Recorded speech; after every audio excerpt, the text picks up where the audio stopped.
2 Kings chapter 1. After Ahab's death, Moab rebelled against Israel.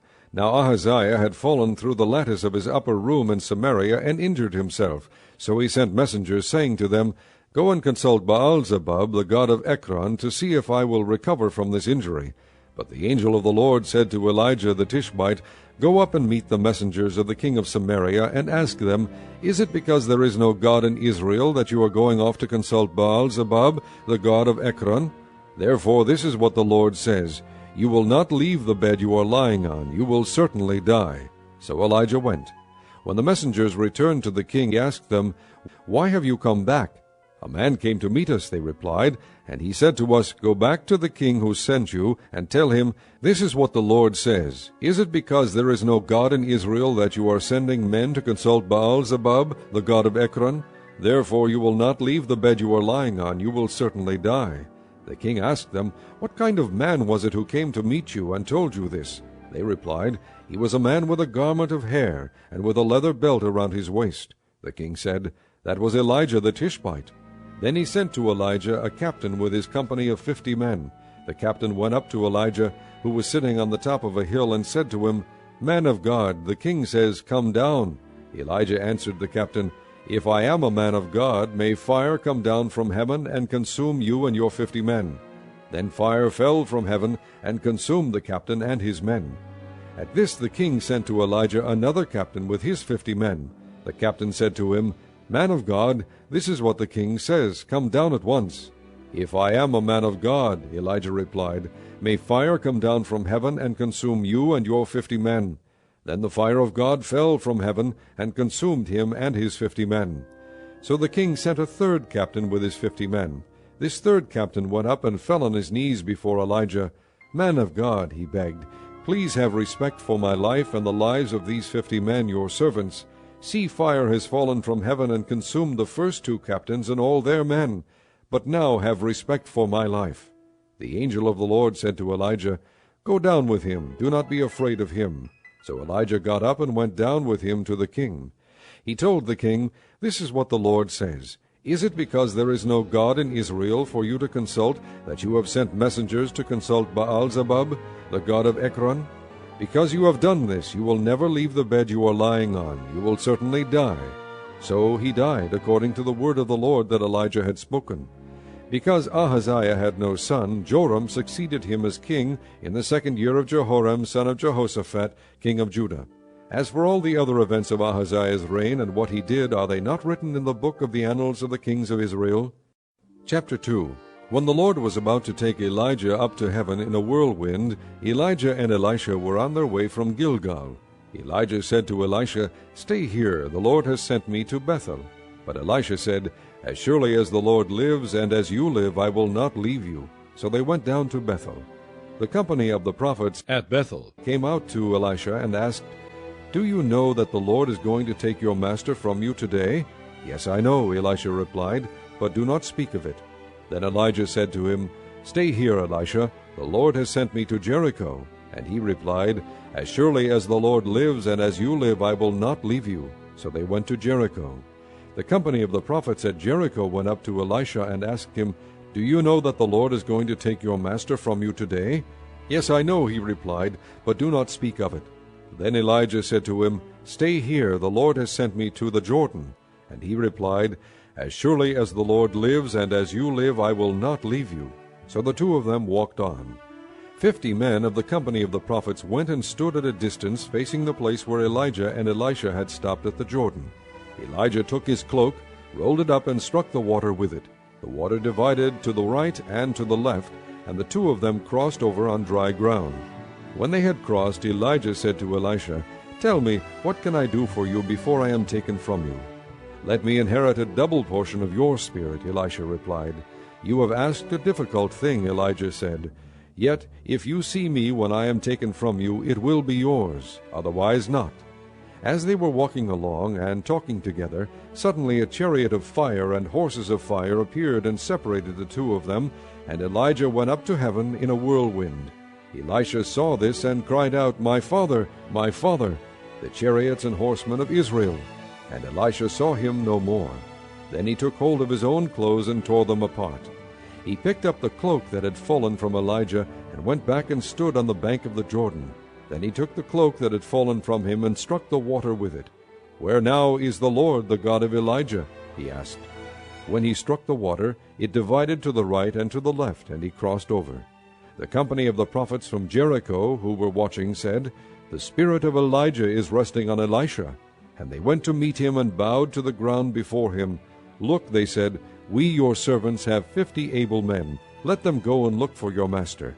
Perhaps the Spirit of the Lord has picked him up and set him down on some mountain or in some valley." "No," Elisha replied, "do not send them." But they persisted until he was too ashamed to refuse. So he said, "Send them." And they sent 50 men, who searched for 3 days but did not find him. When they returned to Elisha, who was staying in Jericho, he said to them, "Didn't I tell you not to go?"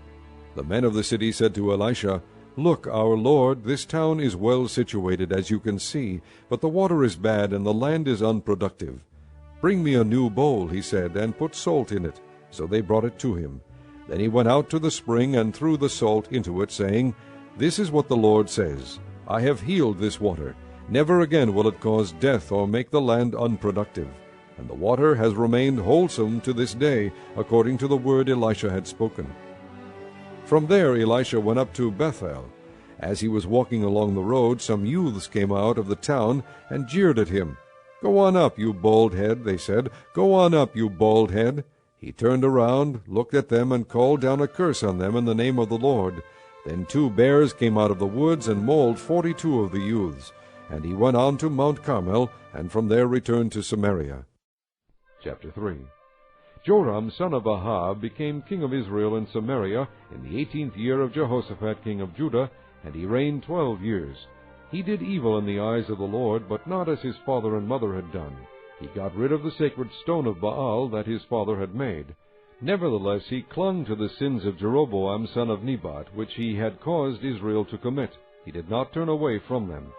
Now Mesha king of Moab raised sheep, and he had to supply the king of Israel with 100,000 lambs, and with the wool of 100,000 rams. But after Ahab died, the king of Moab rebelled against the king of Israel. So at that time King Joram set out from Samaria, and mobilized all Israel. He also sent this message to Jehoshaphat king of Judah: "The king of Moab has rebelled against me.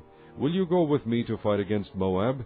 "I will go with you," he replied. "I am as you are, my people as your people, my horses as your horses." "By what route shall we attack?" he asked. "Through the desert of Edom," he answered. So the king of Israel set out with the king of Judah and the king of Edom. After a roundabout march of 7 days, the army had no more water for themselves or for the animals with them. "What?" exclaimed the king of Israel.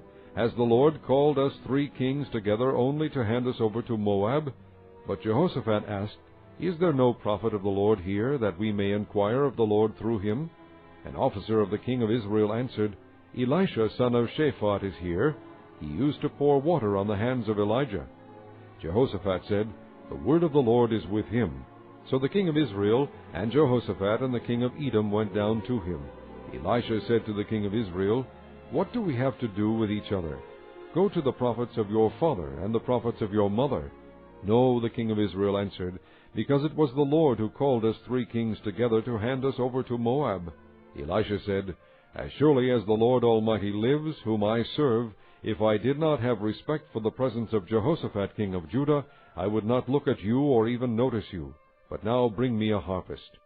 While the harpist was playing, the hand of the Lord came upon Elisha, and he said, "This is what the Lord says, Make this valley full of ditches, for this is what the Lord says, You will see neither wind nor rain, yet this valley will be filled with water, and you, your cattle, and your other animals will drink. This is an easy thing in the eyes of the Lord. He will also hand Moab over to you. You will overthrow every fortified city and every major town. You will cut down every good tree, stop up all the springs, and ruin every good field with stones." The next morning, about the time for offering the sacrifice, there it was, water flowing from the direction of Edom, and the land was filled with water. Now all the Moabites had heard that the kings had come to fight against them, so every man, young and old, who could bear arms, was called up and stationed on the border. When they got up early in the morning, the sun was shining on the water. To the Moabites across the way, the water looked red, like blood. "That's blood," they said. Those kings must have fought and slaughtered each other. Now to the plunder, Moab!" But when the Moabites came to the camp of Israel, the Israelites rose up and fought them until they fled, and the Israelites invaded the land and slaughtered the Moabites. They destroyed the towns, and each man threw a stone on every good field until it was covered. They stopped up all the springs and cut down every good tree. Only Kir-Hareseth was left with its stones in place, but men armed with slings surrounded it and attacked it as well. When the king of Moab saw that the battle had gone against him, he took with him 700 swordsmen to break through to the king of Edom, but they failed. Then he took his firstborn son, who was to succeed him as king, and offered him as a sacrifice on the city wall. The fury against Israel was great. They withdrew and returned to their own land. Chapter 4. The wife of a man from the company of the prophets cried out to Elisha, "Your servant my husband is dead, and you know that he revered the Lord. But now his creditor is coming to take my 2 boys as his slaves." Elisha replied to her, "How can I help you? Tell me, what do you have in your house?" "Your servant has nothing there at all," she said, "except a little oil." Elisha said, "Go around and ask all your neighbors for empty jars. Don't ask for just a few. Then go inside and shut the door behind you and your sons. Pour oil into all the jars, and as each is filled, put it to one side." She left him, and afterward shut the door behind her and her sons.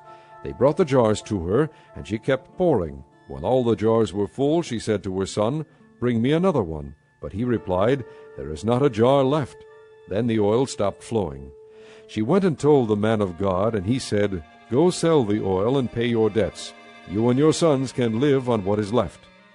One day Elisha went to Shunem, and a well-to-do woman was there who urged him to stay for a meal. So whenever he came by, he stopped there to eat. She said to her husband, "I know that this man who often comes our way is a holy man of God. Let's make a small room on the roof, and put in it a bed and a table, a chair and a lamp for him. Then he can stay there whenever he comes to us." One day when Elisha came, he went up to his room and lay down there. He said to his servant Gehazi, "Call the Shunammite." So he called her, and she stood before him. Elisha said to him, "Tell her, you have gone to all this trouble for us. Now what can be done for you? Can we speak on your behalf to the king or the commander of the army?" She replied, "I have a home among my own people." "What can be done for her?" Elisha asked. Gehazi said, "Well, she has no son, and her husband is old." Then Elisha said, "Call her." So he called her, and she stood in the doorway. "About this time next year," Elisha said, "you will hold a son in your arms." "No, my lord," she objected, "don't mislead your servant, O man of God." But the woman became pregnant, and the next year about that same time she gave birth to a son, just as Elisha had told her. The child grew, and one day he went out to his father, who was with the reapers. My head, he said to his father. His father told his servant, "Carry him to his mother." After the servant had lifted him up and carried him to his mother, the boy sat in her lap until noon, and then he died. She went up and laid him on the bed of the man of God, then shut the door and went out. She called her husband and said, "Please send me one of the servants and a donkey so I can go to the man of God quickly and return." "Why go to him today?" he asked. "It's not the new moon or the Sabbath." "It's all right," she said. She saddled the donkey and said to his servant, "Lead on, don't slow down for me unless I tell you." So she set out and came to the man of God at Mount Carmel. When he saw her in the distance, the man of God said to his servant Gehazi, "Look, there's the Shunammite. Run to meet her and ask her, 'Are you all right? Is your husband all right? Is your child all right?'" "Everything is all right," she said. When she reached the man of God at the mountain, she took hold of his feet. Gehazi came over to push her away, but the man of God said, "Leave her alone. She is in bitter distress. But the Lord has hidden it from me and has not told me why." "Did I ask you for a son, my lord?" she said. "Didn't I tell you, don't raise my hopes?" Elisha said to Gehazi, "Tuck your cloak into your belt, take my staff in your hand, and run. If you meet anyone, do not greet him, and if anyone greets you, do not answer. Lay my staff on the boy's face." But the child's mother said, "As surely as the Lord lives, and as you live, I will not leave you." So he got up and followed her. Gehazi went on ahead and laid the staff on the boy's face, but there was no sound or response. So Gehazi went back to meet Elisha and told him, "The boy has not awakened." When Elisha reached the house, there was the boy lying dead on his couch. He went in, shut the door on the two of them, and prayed to the Lord. Then he got on the bed and lay upon the boy, mouth to mouth, eyes to eyes, hands to hands. As he stretched himself out upon him, the boy's body grew warm. Elisha turned away and walked back and forth in the room, and then got on the bed and stretched out upon him once more. The boy sneezed 7 times and opened his eyes. Elisha summoned Gehazi and said, "Call the Shunammite." And he did. When she came, he said, "Take your son." She came in, fell at his feet, and bowed to the ground. Then she took her son and went out. Elisha returned to Gilgal, and there was a famine in that region. While the company of the prophets was meeting with him, he said to his servant, "Put on the large pot, and cook some stew for these men." One of them went out into the fields to gather herbs, and found a wild vine. He gathered some of its gourds, and filled the fold of his cloak. When he returned, he cut them up into the pot of stew, though no one knew what they were. The stew was poured out for the men, but as they began to eat it, they cried out, "O man of God, there is death in the pot," and they could not eat it. Elisha said, "Get some flour." He put it into the pot and said, "Serve it to the people to eat." And there was nothing harmful in the pot. A man came from Baal Shalisha, bringing the man of God 20 loaves of barley bread baked from the first ripe grain, along with some heads of new grain. "Give it to the people to eat," Elisha said. "How can I set this before 100 men?" his servant asked. But Elisha answered, "Give it to the people to eat, for this is what the Lord says, they will eat and have some left over." Then he set it before them, and they ate and had some left over, according to the word of the Lord. Chapter 5. Now Naaman was commander of the army of the king of Aram. He was a great man in the sight of his master, and highly regarded, because through him the Lord had given victory to Aram. He was a valiant soldier, but he had leprosy. Now bands from Aram had gone out, and had taken captive a young girl from Israel, and she served Naaman's wife. She said to her mistress, "If only my master would see the prophet who is in Samaria, he would cure him of his leprosy." Naaman went to his master and told him what the girl from Israel had said. "By all means go," the king of Aram replied. "I will send a letter to the king of Israel." So Naaman left, taking with him 10 talents of silver, 6,000 shekels of gold, and 10 sets of clothing. The letter that he took to the king of Israel read, "With this letter I am sending my servant Naaman to you, so that you may cure him of his leprosy." As soon as the king of Israel read the letter, he tore his robes and said, "Am I God? Can I kill and bring back to life? Why does this fellow send someone to me to be cured of his leprosy? See how he is trying to pick a quarrel with me." When Elisha the man of God heard that the king of Israel had torn his robes, he sent him this message, "Why have you torn your robes? Have the man come to me, and he will know that there is a prophet in Israel." So Naaman went with his horses and chariots, and stopped at the door of Elisha's house. Elisha sent a messenger to say to him, "Go, wash yourselves 7 times in the Jordan, and your flesh will be restored, and you will be cleansed." But Naaman went away angry, and said, "I thought that he would surely come out to me and stand and call on the name of the Lord his God, wave his hand over the spot, and cure me of my leprosy. Are not Abana and Pharpar, the rivers of Damascus, better than any of the waters of Israel? Couldn't I wash in them and be cleansed?" So he turned and went off in a rage. Naaman's servants went to him and said, "My father, if the prophet had told you to do some great thing, would you not have done it? How much more then, when he tells you, 'Wash and be cleansed'?" So he went down and dipped himself in the Jordan 7 times, as the man of God had told him, and his flesh was restored, and became clean like that of a young boy. Then Naaman and all his attendants went back to the man of God. He stood before him and said, "Now I know that there is no God in all the world except in Israel. Please accept now a gift from your servant." The prophet answered, "As surely as the Lord lives, whom I serve, I will not accept a thing." And even though Naaman urged him, he refused. "If you will not," said Naaman, "please let me, your servant, be given as much earth as a pair of mules can carry, for your servant will never again make burnt offerings and sacrifices to any other god but the Lord. But may the Lord forgive your servant for this one thing. When my master enters the temple of Rimmon to bow down, and he is leaning on my arm, and I bow there also, when I bow down in the temple of Rimmon, may the Lord forgive your servant for this." "Go in peace," Elisha said. After Naaman had traveled some distance, Gehazi, the servant of Elisha the man of God, said to himself, "My master was too easy on Naaman this Aramean. by not accepting from him what he brought. As surely as the Lord lives, I will run after him and get something from him." So Gehazi hurried after Naaman. When Naaman saw him running toward him, he got down from the chariot to meet him. "Is everything all right?" he asked. "Everything is all right," Gehazi answered. "My master sent me to say, 2 young men from the company of the prophets have just come to me from the hill country of Ephraim. Please give them a talent of silver and 2 sets of clothing." "By all means, take 2 talents," said Naaman. He urged Gehazi to accept them, and then tied up the 2 talents of silver in 2 bags with 2 sets of clothing. He gave them to 2 of his servants, and they carried them ahead of Gehazi.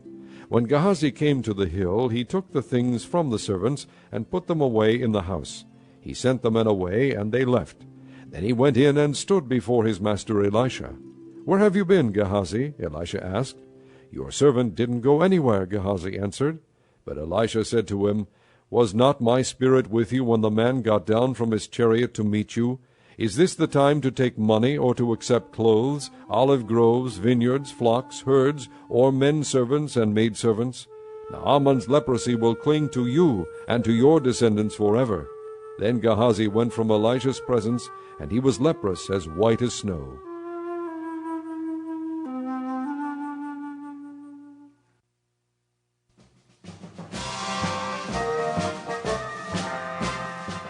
Chapter 6. The company of the prophets said to Elisha, "Look, the place where we meet with you is too small for us. Let us go to the Jordan, where each of us can get a pole, and let us build a place there for us to live." And he said, "Go."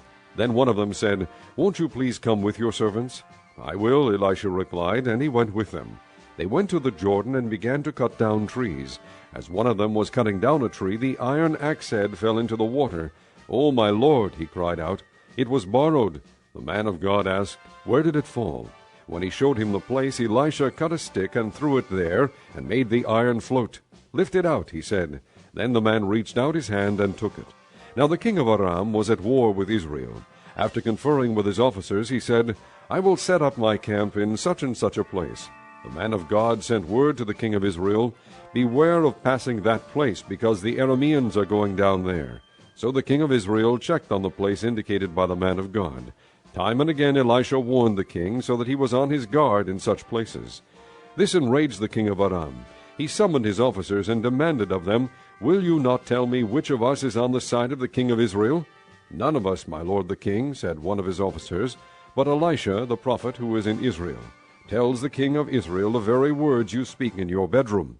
"Go find out where he is," the king ordered, "so I can send men and capture him." The report came back, "He is in Dothan." Then he sent horses and chariots and a strong force there. They went by night and surrounded the city. When the servant of the man of God got up and went out early the next morning, an army with horses and chariots had surrounded the city. "Oh, my lord, what shall we do?" the servant asked. "Don't be afraid," the prophet answered.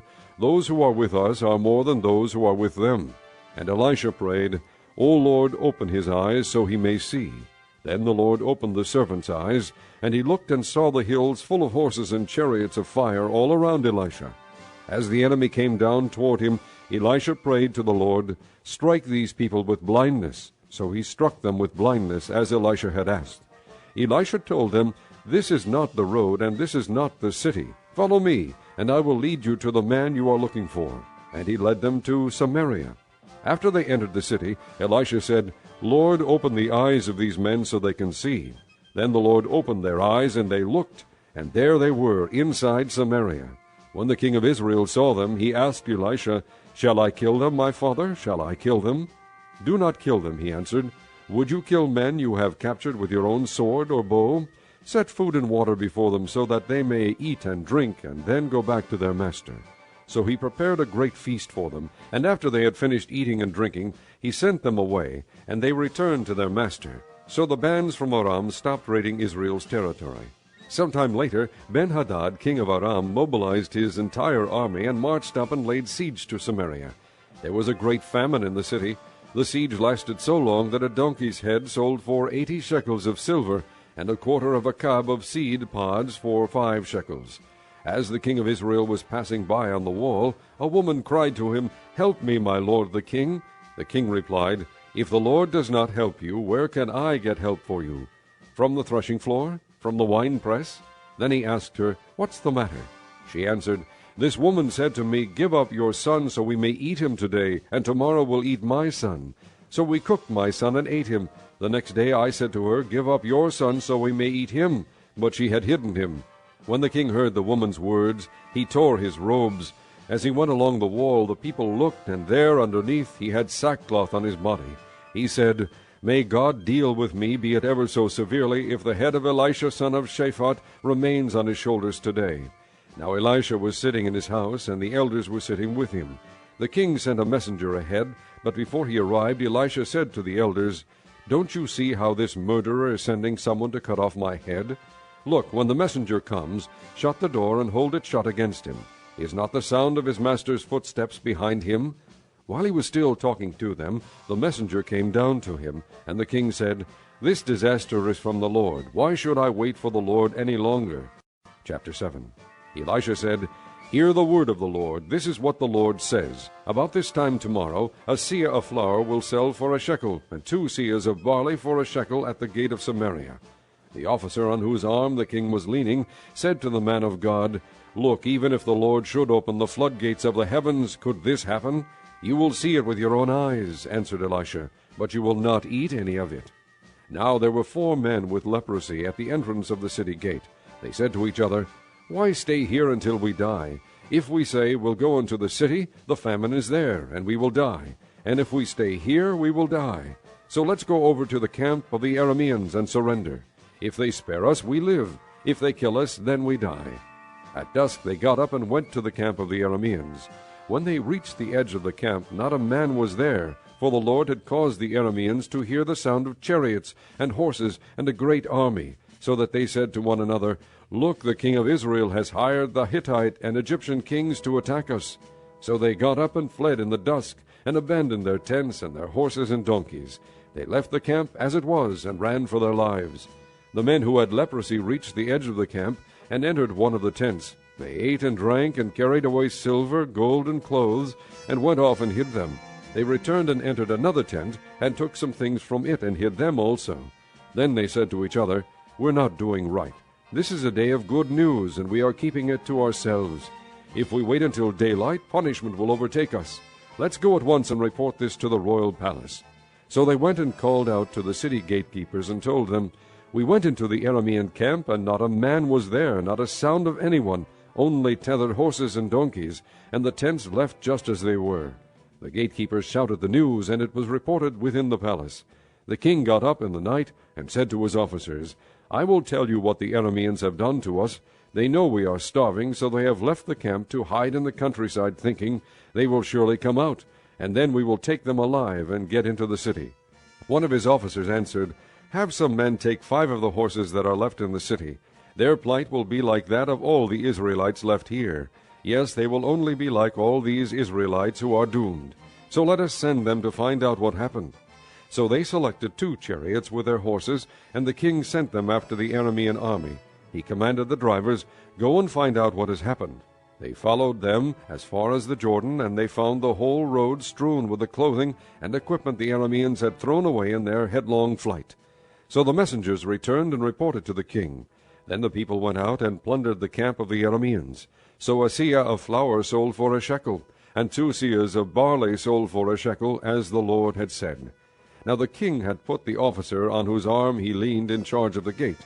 And the people trampled him in the gateway, and he died, just as the man of God had foretold when the king came down to his house. It happened as the man of God had said to the king, About this time tomorrow, a seah of flour will sell for a shekel, and 2 seahs of barley for a shekel at the gate of Samaria. The officer had said to the man of God, Look, even if the Lord should open the floodgates of the heavens, could this happen?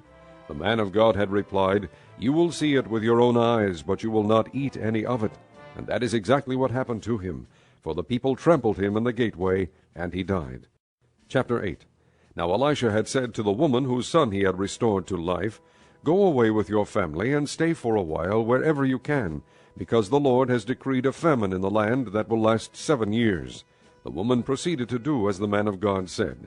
She and her family went away, and stayed in the land of the Philistines 7 years. At the end of the 7 years she came back from the land of the Philistines, and went to the king to beg for her house and land. The king was talking to Gehazi, the servant of the man of God, and had said, "Tell me about all the great things Elisha has done." Just as Gehazi was telling the king how Elisha had restored the dead to life, the woman whose son Elisha had brought back to life came to beg the king for her house and land. Gehazi said, "This is the woman, my lord the king, and this is her son whom Elisha restored to life." The king asked the woman about it, and she told him. Then he assigned an official to her case, and said to him, "Give back everything that belonged to her, including all the income from her land from the day she left the country until now." Elisha went to Damascus, and Ben-Hadad, king of Aram, was ill. When the king was told, "The man of God has come all the way up here," he said to Hazael, "Take a gift with you and go to meet the man of God. Consult the Lord through him. Ask him, 'Will I recover from this illness?'" Hazael went to meet Elisha, taking with him a gift, 40 camel loads of all the finest wares of Damascus. He went in and stood before him and said, "Your son Ben-Hadad, king of Aram, has sent me to ask, 'Will I recover from this illness?'" Elisha answered, "Go and say to him, 'You will certainly recover, but the Lord has revealed to me that he will in fact die.'" He stared at him with a fixed gaze until Hazael felt ashamed. Then the man of God began to weep. "Why is my lord weeping?" asked Hazael. "Because I know the harm you will do to the Israelites," he answered. "You will set fire to their fortified places, kill their young men with the sword, dash their little children to the ground, and rip open their pregnant women." Hazael said, "How could your servant, a mere dog, accomplish such a feat?" "The Lord has shown me that you will become king of Aram," answered Elisha. Then Hazael left Elisha and returned to his master. When Ben-Hadad asked, "What did Elisha say to you?" Hazael replied, "He told me that you would certainly recover." But the next day he took a thick cloth, soaked it in water, and spread it over the king's face, so that he died. Then Hazael succeeded him as king. In the 5th year of Joram, son of Ahab, king of Israel, when Jehoshaphat was king of Judah, Jehoram, son of Jehoshaphat, began his reign as king of Judah. He was 32 years old when he became king, and he reigned in Jerusalem 8 years. He walked in the ways of the kings of Israel, as the house of Ahab had done, for he married a daughter of Ahab. He did evil in the eyes of the Lord. Nevertheless, for the sake of his servant David, the Lord was not willing to destroy Judah. He had promised to maintain a lamp for David and his descendants forever. In the time of Jehoram, Edom rebelled against Judah and set up its own king. So Jehoram went to Zair with all his chariots. The Edomites surrounded him and his chariot commanders, but he rose up and broke through by night. His army, however, fled back home. To this day Edom has been in rebellion against Judah. Libnah revolted at the same time. As for the other events of Jehoram's reign, and all he did, are they not written in the book of the annals of the kings of Judah? Jehoram rested with his fathers, and was buried with them in the city of David. And Ahaziah his son succeeded him as king. In the 12th year of Joram, son of Ahab, king of Israel, Ahaziah, son of Jehoram, king of Judah, began to reign. Ahaziah was 22 years old when he became king, and he reigned in Jerusalem 1 year. His mother's name was Athaliah, a granddaughter of Omri, king of Israel. He walked in the ways of the house of Ahab, and did evil in the eyes of the Lord, as the house of Ahab had done, for he was related by marriage to Ahab's family. Ahaziah went with Joram son of Ahab to war against Hazael king of Aram at Ramoth-Gilead. The Arameans wounded Joram, so King Joram returned to Jezreel to recover from the wounds the Arameans had inflicted on him at Ramoth in his battle with Hazael king of Aram. Then Ahaziah son of Jehoram king of Judah went down to Jezreel to see Joram son of Ahab, because he had been wounded. Chapter 9. The prophet Elisha summoned a man from the company of the prophets and said to him, "Tuck your cloak into your belt, take this flask of oil with you, and go to Ramoth-Gilead. When you get there, look for Jehu, son of Jehoshaphat, the son of Nimshi. Go to him, get him away from his companions, and take him into an inner room. Then take the flask and pour the oil on his head, and declare, 'This is what the Lord says, I anoint you king over Israel.' Then open the door and run, don't delay." So the young man, the prophet, went to Ramoth-Gilead. When he arrived, he found the army officers sitting together. "I have a message for you, commander," he said. "For which of us?" asked Jehu. "For you, commander," he replied.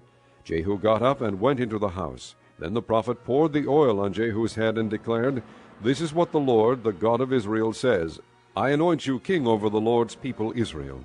You are to destroy the house of Ahab your master, and I will avenge the blood of my servants the prophets, and the blood of all the Lord's servants shed by Jezebel. The whole house of Ahab will perish. I will cut off from Ahab every last male in Israel, slave or free. I will make the house of Ahab like the house of Jeroboam son of Nebat, and like the house of Baasha son of Ahijah. As for Jezebel, dogs will devour her on the plot of ground at Jezreel, and no one will bury her. Then he opened the door and ran. When Jehu went out to his fellow officers, one of them asked him, Is everything all right? Why did this madman come to you? You know the man and the sort of things he says, Jehu replied. That's not true, they said. Tell us. Jehu said, Here is what he told me. This is what the Lord says, I anoint you king over Israel. They hurried and took their cloaks and spread them under him on the bare steps. Then they blew the trumpet and shouted, Jehu is king. So Jehu son of Jehoshaphat, the son of Nimshi, conspired against Joram. Now Joram and all Israel had been defending Ramoth-Gilead against Hazael king of Aram, but King Joram had returned to Jezreel to recover from the wounds the Arameans had inflicted on him in the battle with Hazael king of Aram. Jehu said, If this is the way you feel, don't let anyone slip out of the city to go and tell the news in Jezreel. Then he got into his chariot and rode to Jezreel, because Joram was resting there, and Ahaziah king of Judah had gone down to see him. When the lookout standing on the tower in Jezreel saw Jehu's troops approaching, he called out, I see some troops coming. Get a horseman, Joram ordered. Send him to meet them and ask, Do you come in peace? The horseman rode off to meet Jehu and said, This is what the king says, Do you come in peace? What do you have to do with peace? Jehu replied, Fall in behind me. The lookout reported, The messenger has reached them, but he isn't coming back. So the king sent out a second horseman. When he came to them, he said, This is what the king says, Do you come in peace? Jehu replied, What do you have to do with peace? Fall in behind me. The lookout reported, He has reached them, but he isn't coming back either. The driving is like that of Jehu son of Nimshi. He drives like a madman. Hitch up my chariot, Joram ordered. And when it was hitched up, Joram king of Israel and Ahaziah king of Judah rode out, each in his own chariot, to meet Jehu. They met him at the plot of ground that had belonged to Naboth the Jezreelite. When Joram saw Jehu, he asked, Have you come in peace, Jehu? How can there be peace, Jehu replied, as long as all the idolatry and witchcraft of your mother Jezebel abound? Joram turned about and fled, calling out to Ahaziah, Treachery, Ahaziah! Then Jehu drew his bow and shot Joram between the shoulders. The arrow pierced his heart, and he slumped down in his chariot. Jehu said to Bidkar, his chariot officer, Pick him up and throw him on the field that belonged to Naboth the Jezreelite. Remember how you and I were riding together in chariots behind Ahab his father, when the Lord made this prophecy about him. Yesterday I saw the blood of Naboth and the blood of his sons, declares the Lord, and I will surely make you pay for it on this plot of ground, declares the Lord. Now then, pick him up and throw him on that plot, in accordance with the word of the Lord. When Ahaziah king of Judah saw what had happened, he fled up the road to Beth-Hagan. Jehu chased him, shouting, Kill him too! They wounded him in his chariot on the way up to Gur near Ibleam, but he escaped to Megiddo and died there. His servants took him by chariot to Jerusalem and buried him with his fathers in his tomb in the city of David. In the 11th year of Joram son of Ahab, Ahaziah had become king of Judah. Then Jehu went to Jezreel. When Jezebel heard about it, she painted her eyes, arranged her hair, and looked out of a window. As Jehu entered the gate, she asked, Have you come in peace, Zimri, you murderer of your master? He looked up at the window and called out, Who is on my side? Who? 2 or 3 eunuchs looked down at him. Throw her down, Jehu said. So they threw her down, and some of her blood splattered the wall and the horses as they trampled her underfoot. Jehu went in and ate and drank. Take care of that cursed woman, he said, and bury her, for she was a king's daughter. But when they went out to bury her, they found nothing except her skull, her feet, and her hands. They went back and told Jehu, who said, This is the word of the Lord that he spoke through his servant Elijah the Tishbite. On the plot of ground at Jezreel, dogs will devour Jezebel's flesh. Jezebel's body will be like refuse on the ground in the plot at Jezreel, so that no one will be able to say, This is Jezebel. Chapter 10. Now there were in Samaria 70 sons of the house of Ahab. So Jehu wrote letters and sent them to Samaria, to the officials of Jezreel, to the elders, and to the guardians of Ahab's children. He said, "As soon as this letter reaches you, since your master's sons are with you, and you have chariots and horses, a fortified city and weapons, choose the best and most worthy of your master's sons, and set him on his father's throne. Then fight for your master's house." But they were terrified and said, "If 2 kings could not resist him, how can we?" So the palace administrator, the city governor, the elders, and the guardians sent this message to Jehu: "We are your servants, and we will do anything you say. We will not appoint anyone as king. You do whatever you think best." Then Jehu wrote them a second letter, saying, "If you are on my side and will obey me, take the heads of your master's sons, and come to me in Jezreel by this time tomorrow." Now the royal princes, 70 of them, were with the leading men of the city, who were rearing them. When the letter arrived, these men took the princes, and slaughtered all 70 of them. They put their heads in baskets, and sent them to Jehu in Jezreel. When the messenger arrived, he told Jehu, "They have brought the heads of the princes." Then Jehu ordered, "Put them in 2 piles at the entrance of the city gate until morning." The next morning Jehu went out. He stood before all the people, and said, "You are innocent. It was I who conspired against my master and killed him. But who killed all these? Know then that not a word the Lord has spoken against the house of Ahab will fail. The Lord has done what he promised through his servant Elijah." So Jehu killed everyone in Jezreel who remained of the house of Ahab, as well as all his chief men, his close friends, and his priests, leaving him no survivor. Jehu then set out and went toward Samaria. At Beth-eked of the shepherds he met some relatives of Ahaziah king of Judah, and asked, "Who are you?" They said, "We are relatives of Ahaziah, and we have come down to greet the families of the king and of the queen mother." "Take them alive," he ordered.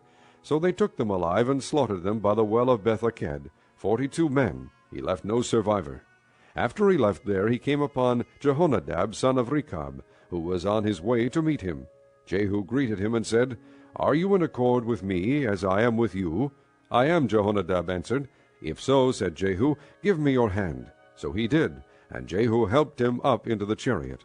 Jehu said, "Come with me and see my zeal for the Lord." Then he had him ride along in his chariot. When Jehu came to Samaria, he killed all who were left there of Ahab's family. He destroyed them according to the word of the Lord spoken to Elijah. Then Jehu brought all the people together and said to them, "Ahab served Baal a little. Jehu will serve him much. Now summon all the prophets of Baal, all his ministers, and all his priests. See that no one is missing, because I am going to hold a great sacrifice for Baal. Anyone who fails to come will no longer live." But Jehu was acting deceptively in order to destroy the ministers of Baal. Jehu said, "Call an assembly in honor of Baal." So they proclaimed it. Then he sent word throughout Israel, and all the ministers of Baal came, not one stayed away. They crowded into the temple of Baal until it was full from one end to the other. And Jehu said to the keeper of the wardrobe, "Bring robes for all the ministers of Baal." So he brought out robes for them. Then Jehu and Jehonadab son of Rechab went into the temple of Baal. Jehu said to the ministers of Baal, "Look around and see that no servants of the Lord are here with you, only ministers of Baal." So they went in to make sacrifices and burnt offerings. Now Jehu had posted 80 men outside with this warning, "If one of you lets any of the men I am placing in your hands escape, it will be your life for his life." As soon as Jehu had finished making the burnt offering, he ordered the guards and officers, "Go in and kill them. Let no one escape." So they cut them down with a sword. The guards and officers threw their bodies out, and then entered the inner shrine of the temple of Baal. They brought the sacred stone out of the temple of Baal and burned it. They demolished the sacred stone of Baal and tore down the temple of Baal, and people have used it for a latrine to this day. So Jehu destroyed Baal worship in Israel. However, he did not turn away from the sins of Jeroboam son of Nebat, which he had caused Israel to commit, the worship of the golden calves at Bethel and Dan. The Lord said to Jehu, "Because you have done well in accomplishing what is right in my eyes, and have done to the house of Ahab all I had in mind to do, your descendants will sit on the throne of Israel to the 4th generation." Yet Jehu was not careful to keep the law of the Lord, the God of Israel, with all his heart. He did not turn away from the sins of Jeroboam, which he had caused Israel to commit. In those days the Lord began to reduce the size of Israel. Hazael overpowered the Israelites throughout their territory east of the Jordan, in all the land of Gilead, the region of Gad, Reuben, and Manasseh, from Aroer by the Arnon gorge through Gilead to Bashan. As for the other events of Jehu's reign, all he did, and all his achievements, are they not written in the book of the annals of the kings of Israel? Jehu rested with his fathers, and was buried in Samaria, and Jehoahaz his son succeeded him as king. The time that Jehu reigned over Israel in Samaria was 28 years. Chapter 11. When Athaliah, the mother of Ahaziah, saw that her son was dead, she proceeded to destroy the whole royal family. But Jehosheba, the daughter of King Jehoram, and sister of Ahaziah, took Joash, son of Ahaziah, and stole him away from among the royal princes, who were about to be murdered. She put him and his nurse in a bedroom to hide him from Athaliah, so he was not killed. He remained hidden with his nurse at the temple of the Lord for 6 years, while Athaliah ruled the land. In the 7th year Jehoiada sent for the commanders of units of 100, the Karites and the guards, and had them brought to him at the temple of the Lord. He made a covenant with them, and put them under oath at the temple of the Lord. Then he showed them the king's son. He commanded them, saying, This is what you are to do. You who are in the 3 companies that are going on duty on the Sabbath, 1/3 of you guarding the royal palace, 1/3 at the sewer gate, and 1/3 at the gate behind the guard, who take turns guarding the temple, and you who are in the other 2 companies that normally go off Sabbath duty, are all to guard the temple for the king. Station yourselves around the king, each man with his weapon in his hand. Anyone who approaches your ranks must be put to death. Stay close to the king wherever he goes. The commanders of units of 100 did just as Jehoiada the priest ordered. Each one took his men, those who were going on duty on the Sabbath, and those who were going off duty, and came to Jehoiada the priest. Then he gave the commanders the spears and shields that had belonged to King David, and that were in the temple of the Lord. The guards, each with his weapon in his hand, stationed themselves around the king, near the altar and the temple, from the south side to the north side of the temple. Jehoiada brought out the king's son, and put the crown on him. He presented him with a copy of the covenant, and proclaimed him king. They anointed him, and the people clapped their hands, and shouted, Long live the king! When Athaliah heard the noise made by the guards and the people, she went to the people at the temple of the Lord. She looked, and there was the king standing by the pillar, as the custom was. The officers and the trumpeters were beside the king, and all the people of the land were rejoicing and blowing trumpets. Then Athaliah tore her robes and called out, Treason! Treason! Jehoiada the priest ordered the commanders of units of 100, who were in charge of the troops, Bring her out between the ranks, and put to the sword anyone who follows her. For the priest had said, She must not be put to death in the temple of the Lord. So they seized her as she reached the place where the horses entered the palace grounds, and there she was put to death. Jehoiada then made a covenant between the Lord and the king and people, that they would be the Lord's people. He also made a covenant between the king and the people. All the people of the land went to the temple of Baal and tore it down. They smashed the altars and idols to pieces, and killed Mattan, the priest of Baal, in front of the altars. Then Jehoiada the priest posted guards at the temple of the Lord. He took with him the commanders of hundreds, the Karites, the guards, and all the people of the land, and together they brought the king down from the temple of the Lord, and went into the palace, entering by way of the gate of the guards. The king then took his place on the royal throne, and all the people of the land rejoiced, and the city was quiet, because Athaliah had been slain with a sword at the palace. Joash was 7 years old when he began to reign. Chapter 12. In the 7th year of Jehu, Joash became king, and he reigned in Jerusalem 40 years. His mother's name was Zebiah. She was from Beersheba. Joash did what was right in the eyes of the Lord all the years Jehoiada the priest instructed him. The high places, however, were not removed.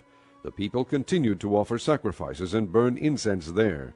Joash said to the priests, Collect all the money that is brought as sacred offerings to the temple of the Lord, the money collected in the census, the money received from personal vows, and the money brought voluntarily to the temple. Let every priest receive the money from one of the treasurers, and let it be used to repair whatever damage is found in the temple. But by the 23rd year of King Joash, the priests still had not repaired the temple. Therefore King Joash summoned Jehoiada the priest and the other priests, and asked them, Why aren't you repairing the damage done to the temple? Take no more money from your treasurers, but hand it over for repairing the temple. The priests agreed that they would not collect any more money from the people, and that they would not repair the temple themselves. Jehoiada the priest took a chest and bored a hole in its lid. He placed it beside the altar on the right side as one enters the temple of the Lord. The priests who guarded the entrance put into the chest all the money that was brought to the temple of the Lord. Whenever they saw that there was a large amount of money in the chest, the royal secretary and the high priest came, counted the money that had been brought into the temple of the Lord, and put it into bags. When the amount had been determined, they gave the money to the men appointed to supervise the work on the temple. With it they paid those who worked on the temple of the Lord, the carpenters and builders, the masons and stone cutters. They purchased timber and dressed stone for the repair of the temple of the Lord, and met all the other expenses of restoring the temple. The money brought into the temple was not spent for making silver basins, wick trimmers, sprinkling bowls, trumpets, or any other articles of gold or silver for the temple of the Lord. It was paid to the workmen who used it to repair the temple. They did not require an accounting from those to whom they gave the money to pay the workers, because they acted with complete honesty. The money from the guilt offerings and sin offerings was not brought into the temple of the Lord. It belonged to the priests. About this time Hazael king of Aram went up and attacked Gath and captured it. Then he turned to attack Jerusalem. But Joash king of Judah took all the sacred objects dedicated by his fathers, Jehoshaphat, Jehoram, and Ahaziah, the kings of Judah, and the gifts he himself had dedicated, and all the gold found in the treasuries of the temple of the Lord, and of the royal palace, and he sent them to Hazael king of Aram, who then withdrew from Jerusalem. As for the other events of the reign of Joash, and all he did, are they not written in the book of the annals of the kings of Judah? His officials conspired against him, and assassinated him at Beth-Millo, on the road down to Silla. The officials who murdered him were Jozabad, son of Shimeath, and Jehozabad, son of Shomer. He died and was buried with his fathers in the city of David. And Amaziah, his son, succeeded him as king. Chapter 13. In the 23rd year of Joash, son of Ahaziah, king of Judah, Jehoahaz, son of Jehu, became king of Israel in Samaria, and he reigned 17 years. He did evil in the eyes of the Lord by following the sins of Jeroboam, son of Nebat, which he had caused Israel to commit, and he did not turn away from them. So the Lord's anger burned against Israel, and for a long time he kept them under the power of Hazael king of Aram, and Ben-Hadad his son. Then Jehoahaz sought the Lord's favor, and the Lord listened to him, for he saw how severely the king of Aram was oppressing Israel. The Lord provided a deliverer for Israel, and they escaped from the power of Aram. So the Israelites lived in their own homes as they had before, but they did not turn away from the sins of the house of Jeroboam, which he had caused Israel to commit. They continued in them. Also the Asherah pole remained standing in Samaria. Nothing had been left of the army of Jehoahaz except 50 horsemen, 10 chariots, and 10,000 foot soldiers, for the king of Aram had destroyed the rest, and made them like the dust at threshing time. As for the other events of the reign of Jehoahaz, all he did and his achievements, are they not written in the book of the annals of the kings of Israel? Jehoahaz rested with his fathers, and was buried in Samaria. And Jehoash his son succeeded him as king. In the 37th year of Joash king of Judah, Jehoash son of Jehoahaz became king of Israel in Samaria, and he reigned 16 years. He did evil in the eyes of the Lord, and did not turn away from any of the sins of Jeroboam son of Nebat, which he had caused Israel to commit. He continued in them. As for the other events of the reign of Jehoash, all he did and his achievements, including his war against Amaziah king of Judah, are they not written in the book of the annals of the kings of Israel? Jehoash rested with his fathers, and Jeroboam succeeded him on the throne. Jehoash was buried in Samaria with the kings of Israel. Now Elisha was suffering from the illness from which he died. Jehoash king of Israel went down to see him, and wept over him. My father, he cried, the chariots and horsemen of Israel. Elisha said, Get a bow and some arrows. And he did so. Take the bow in your hands, he said to the king of Israel. When he had taken it, Elisha put his hands on the king's hands. Open the east window, he said, and he opened it. Shoot, Elisha said, and he shot. The Lord's arrow of victory, the arrow of victory over Aram, Elisha declared. You will completely destroy the Arameans at Aphek. Then he said, Take the arrows, and the king took them. Elisha told him, Strike the ground. He struck it 3 times and stopped. The man of God was angry with him and said, You should have struck the ground 5 or 6 times. Then you would have defeated Aram and completely destroyed it. But now you will defeat it only 3 times. Elisha died and was buried. Now Moabite raiders used to enter the country every spring. Once, while some Israelites were burying a man, suddenly they saw a band of raiders, so they threw the man's body into Elisha's tomb. When the body touched Elisha's bones, the man came to life and stood up on his feet. Hazael king of Aram oppressed Israel throughout the reign of Jehoahaz. But the Lord was gracious to them, and had compassion, and showed concern for them, because of his covenant with Abraham, Isaac, and Jacob. To this day he has been unwilling to destroy them or banish them from his presence. Hazael king of Aram died, and Ben-Hadad his son succeeded him as king. Then Jehoash son of Jehoahaz recaptured from Ben-Hadad son of Hazael the towns he had taken in battle from his father Jehoahaz. 3 times Jehoash defeated him, and so he recovered the Israelite towns. Chapter 14. In the 2nd year of Jehoash son of Jehoahaz king of Israel, Amaziah son of Joash king of Judah began to reign. He was 25 years old when he became king, and he reigned in Jerusalem 29 years. His mother's name was Jehoadine. She was from Jerusalem. He did what was right in the eyes of the Lord, but not as his father David had done. In everything he followed the example of his father Joash. The high places, however, were not removed. The people continued to offer sacrifices and burn incense there. After the kingdom was firmly in his grasp, he executed the officials who had murdered his father the king. Yet he did not put the sons of the assassins to death, in accordance with what is written in the book of the law of Moses, where the Lord commanded, Fathers shall not be put to death for their children, nor children put to death for their fathers. Each is to die for his own sins. He was the one who defeated 10,000 Edomites in the valley of Salt, and captured Selah in battle, calling it Joktheel, the name it has to this day. Then Amaziah sent messengers to Jehoash son of Jehoahaz, the son of Jehu, king of Israel, with the challenge, Come meet me face to face. But Jehoash king of Israel replied to Amaziah king of Judah, A thistle in Lebanon sent a message to a cedar in Lebanon, Give your daughter to my son in marriage. Then a wild beast in Lebanon came along and trampled the thistle underfoot. You have indeed defeated Edom, and now you are arrogant. Glory in your victory, but stay at home. Why ask for trouble and cause your own downfall and that of Judah also? Amaziah, however, would not listen, so Jehoash king of Israel attacked. He and Amaziah king of Judah faced each other at Beth-Shemesh in Judah. Judah was routed by Israel, and every man fled to his home.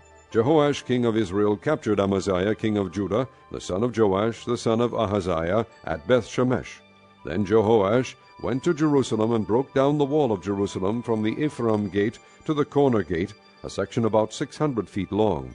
He took all the gold and silver and all the articles found in the temple of the Lord and in the treasuries of the royal palace. He also took hostages and returned to Samaria. As for the other events of the reign of Jehoash, what he did and his achievements, including his war against Amaziah king of Judah, are they not written in the book of the annals of the kings of Israel? Jehoash rested with his fathers and was buried in Samaria with the kings of Israel. And Jeroboam his son succeeded him as king. Amaziah son of Joash king of Judah lived for 15 years after the death of Jehoash son of Jehoahaz king of Israel. As for the other events of Amaziah's reign, are they not written in the book of the annals of the kings of Judah? They conspired against him in Jerusalem, and he fled to Lachish, but they sent men after him to Lachish, and killed him there. He was brought back by horse, and was buried in Jerusalem with his fathers in the city of David. Then all the people of Judah took Azariah, who was 16 years old, and made him king in place of his father Amaziah. He was the one who rebuilt Elath, and restored it to Judah after Amaziah rested with his fathers. In the 15th year of Amaziah son of Joash king of Judah, Jeroboam son of Jehoash king of Israel became king in Samaria, and he reigned 41 years. He did evil in the eyes of the Lord, and did not return away from any of the sins of Jeroboam son of Nebat, which he had caused Israel to commit. He was the one who restored the boundaries of Israel from Lebo-Hamath to the sea of the Arabah, in accordance with the word of the Lord, the God of Israel, spoken through his servant Jonah son of Amittai, the prophet from Gath-Hepher. The Lord had seen how bitterly everyone in Israel, whether slave or free, was suffering. There was no one to help them. And since the Lord had not said he would blot out the name of Israel from under heaven, he saved them by the hand of Jeroboam son of Jehoash. As for the other events of Jeroboam's reign, all he did and his military achievements, including how he recovered for Israel both Damascus and Hamath, which had belonged to Yehudi, are they not written in the book of the annals of the kings of Israel? Jeroboam rested with his fathers, the kings of Israel. and Zechariah his son succeeded him as king. Chapter 15. In the 27th year of Jeroboam king of Israel, Azariah son of Amaziah king of Judah began to reign. He was 16 years old when he became king, and he reigned in Jerusalem 52 years. His mother's name was Jecholiah. She was from Jerusalem. He did what was right in the eyes of the Lord, just as his father Amaziah had done. The high places, however, were not removed. The people continued to offer sacrifices and burn incense there.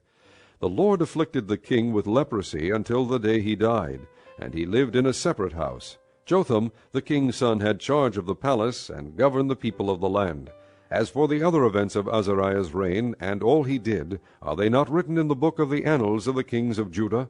Azariah rested with his fathers, and was buried near them in the city of David. And Jotham his son succeeded him as king. In the 38th year of Azariah king of Judah, Zechariah son of Jeroboam became king of Israel in Samaria, and he reigned 6 months.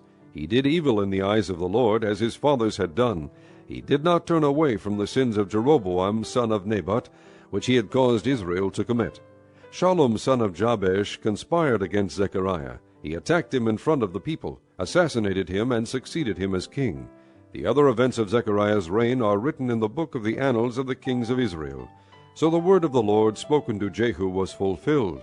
Your descendants will sit on the throne of Israel to the 4th generation. Shallum son of Jabesh became king in the 39th year of Uzziah king of Judah, and he reigned in Samaria 1 month. Then Menachem son of Gadi went from Tirzah up to Samaria. He attacked Shallum son of Jabesh in Samaria, assassinated him, and succeeded him as king. The other events of Shallum's reign and the conspiracy he led are written in the book of the annals of the kings of Israel. At that time Menachem started out from Tirzah, attacked Tifsah and everyone in the city and its vicinity, because they refused to open their gates. He sacked Tifsah and ripped open all the pregnant women. In the 39th year of Azariah king of Judah, Menachem son of Gadi became king of Israel, and he reigned in Samaria 10 years. He did evil in the eyes of the Lord. During his entire reign he did not turn away from the sins of Jeroboam son of Nebat, which he had caused Israel to commit. Then Pul, king of Assyria, invaded the land, and Menachem gave him 1,000 talents of silver to gain his support and strengthen his own hold on the kingdom. Menachem exacted this money from Israel. Every wealthy man had to contribute 50 shekels of silver to be given to the king of Assyria. So the king of Assyria withdrew and stayed in the land no longer. As for the other events of Menachem's reign and all he did, are they not written in the book of the annals of the kings of Israel? Menachem rested with his fathers, and Pekahiah his son succeeded him as king. In the 50th year of Azariah king of Judah, Pekahiah son of Menachem became king of Israel in Samaria, and he reigned 2 years. Pekahiah did evil in the eyes of the Lord. He did not turn away from the sins of Jeroboam son of Nebat, which he had caused Israel to commit. One of his chief officers, Pekah son of Remaliah, conspired against him. Taking 50 men of Gilead with him, he assassinated Pekahiah, along with Argob and Arieh, in the citadel of the royal palace at Samaria. So Pekah killed Pekahiah, and succeeded him as king. The other events of Pekahiah's reign and all he did are written in the book of the annals of the kings of Israel. In the 52nd year of Azariah king of Judah, Pekah son of Remaliah became king of Israel in Samaria, and he reigned 20 years. He did evil in the eyes of the Lord. He did not turn away from the sins of Jeroboam son of Nebat, which he had caused Israel to commit. In the time of Pekah king of Israel, Tiglath-Pileser king of Assyria came and took Ijon, Abel-Beth-Maacah, Janoah, Kadesh, and Hazor. He took Gilead and Galilee, including all the land of Naphtali, and deported the people to Assyria.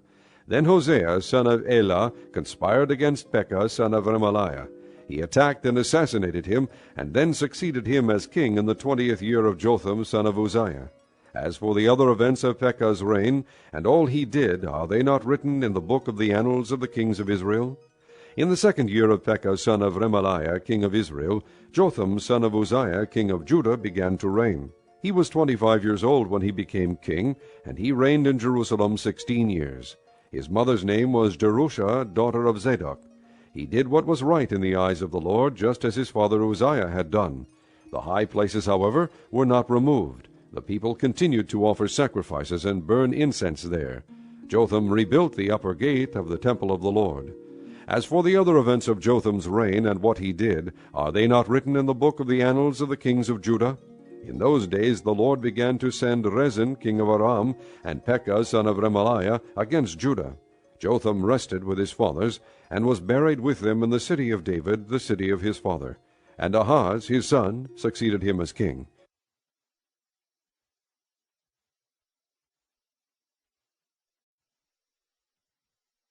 Chapter 16. In the 17th year of Pekah son of Remaliah, Ahaz son of Jotham king of Judah began to reign. Ahaz was 20 years old when he became king, and he reigned in Jerusalem 16 years. Unlike David his father, he did not do what was right in the eyes of the Lord his God. He walked in the ways of the kings of Israel, and even sacrificed his son in the fire, following the detestable ways of the nations the Lord had driven out before the Israelites. He offered sacrifices and burned incense at the high places, on the hilltops, and under every spreading tree. Then Rezin king of Aram and Pekah son of Remaliah king of Israel marched up to fight against Jerusalem and besieged Ahaz, but they could not overpower him. At that time Rezin king of Aram recovered Elath for Aram by driving out the men of Judah. Edomites then moved into Elath and have lived there to this day. Ahaz sent messengers to say to Tiglath-Pileser king of Assyria, I am your servant and vassal. Come up and save me out of the hand of the king of Aram and of the king of Israel, who are attacking me. And Ahaz took the silver and gold found in the temple of the Lord, and in the treasuries of the royal palace, and sent it as a gift to the king of Assyria. The king of Assyria complied by attacking Damascus and capturing it. He deported its inhabitants to Kir, and put Rezin to death. Then King Ahaz went to Damascus to meet Tiglath-Pileser, king of Assyria. He saw an altar in Damascus, and sent to Uriah the priest a sketch of the altar, with detailed plans for its construction. So Uriah the priest built an altar in accordance with all the plans that King Ahaz had sent from Damascus, and finished it before King Ahaz returned. When the king came back from Damascus and saw the altar, he approached it and presented offerings on it. He offered up his burnt offering and grain offering, poured out his drink offering, and sprinkled the blood of his fellowship offerings on the altar. The bronze altar that stood before the Lord he brought from the front of the temple, from between the new altar and the temple of the Lord, and put it on the north side of the new altar. King Ahaz then gave these orders to Uriah the priest. On the large new altar offer the morning burnt offering and the evening grain offering, the king's burnt offering and his grain offering, and the burnt offering of all the people of the land, and their grain offering and their drink offering. Sprinkle on the altar all the blood of the burnt offerings and sacrifices, but I will use the bronze altar for seeking guidance. And Uriah the priest did just as King Ahaz had ordered. King Ahaz took away the side panels and removed the basins from the movable stands. He removed the sea from the bronze bowls that supported it, and set it on a stone base. He took away the Sabbath canopy that had been built at the temple, and removed the royal entryway outside the temple of the Lord, in deference to the king of Assyria. As for the other events of the reign of Ahaz and what he did, are they not written in the book of the annals of the kings of Judah? Ahaz rested with his fathers, and was buried with them in the city of David. And Hezekiah his son succeeded him as king. Chapter 17. In the 12th year of Ahaz king of Judah, Hoshea son of Elah became king of Israel in Samaria, and he reigned 9 years. He did evil in the eyes of the Lord, but not like the kings of Israel who preceded him. Shalmaneser king of Assyria came up to attack Hoshea, who had been Shalmaneser's vassal, and had paid him tribute. But the king of Assyria discovered that Hoshea was a traitor, for he had sent envoys to So king of Egypt, and he no longer paid tribute to the king of Assyria, as he had done year by year. Therefore Shalmaneser seized him and put him in prison. The king of Assyria invaded the entire land, marched against Samaria, and laid siege to it for 3 years. In the 9th year of Hoshea, the king of Assyria captured Samaria and deported the Israelites to Assyria. He settled them in Halath in Gozan, on the Habor river, and in the towns of the Medes. All this took place because the Israelites had sinned against the Lord their God, who had brought them up out of Egypt from under the power of Pharaoh king of Egypt. They worshipped other gods and followed the practices of the nations the Lord had driven out before them, as well as the practices that the kings of Israel had introduced. The Israelites secretly did things against the Lord their God that were not right. From watchtower to fortified city they built themselves high places in all their towns. They set up sacred stones and Asherah poles on every high hill and under every spreading tree. At every high place they burned incense, as the nations whom the Lord had driven out before them had done. They did wicked things that provoked the Lord to anger. They worshipped idols, though the Lord had said, "You shall not do this." The Lord warned Israel and Judah through all his prophets and seers, "Turn from your evil ways. Observe my commands and decrees, in accordance with the entire law that I commanded your fathers to obey, and that I delivered to you through my servants the prophets." But they would not listen, and were as stiff-necked as their fathers, who did not trust in the Lord their God. They rejected his decrees and the covenant he had made with their fathers, and the warnings he had given them. They followed worthless idols, and themselves became worthless. They imitated the nations around them, although the Lord had ordered them, "Do not do as they do." And they did the things the Lord had forbidden them to do. They forsook all the commands of the Lord their God, and made for themselves 2 idols cast in the shape of calves, and an Asherah pole. They bowed down to all the starry hosts, and they worshipped Baal. They sacrificed their sons and daughters in the fire.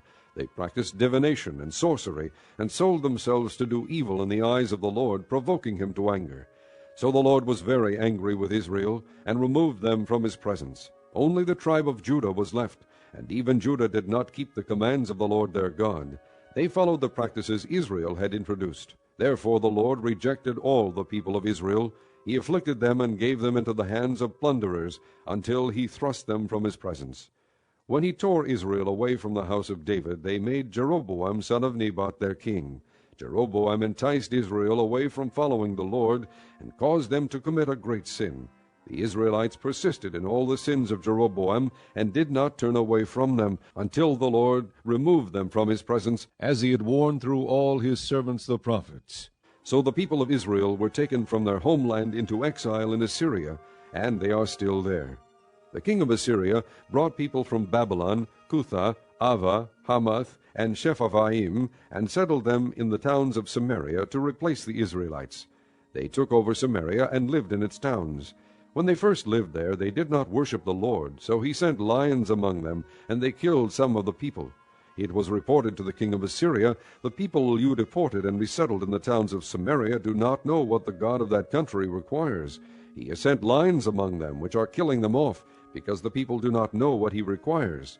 Then the king of Assyria gave this order: "Have one of the priests you took captive from Samaria go back to live there, and teach the people what the God of the land requires." So one of the priests who had been exiled from Samaria came to live in Bethel, and taught them how to worship the Lord. Nevertheless, each national group made its own gods in the several towns where they settled, and set them up in the shrines the people of Samaria had made at the high places. The men from Babylon made Succoth-Benoth, the men from Cutha made Nergal, and the men from Hamath made Ashima.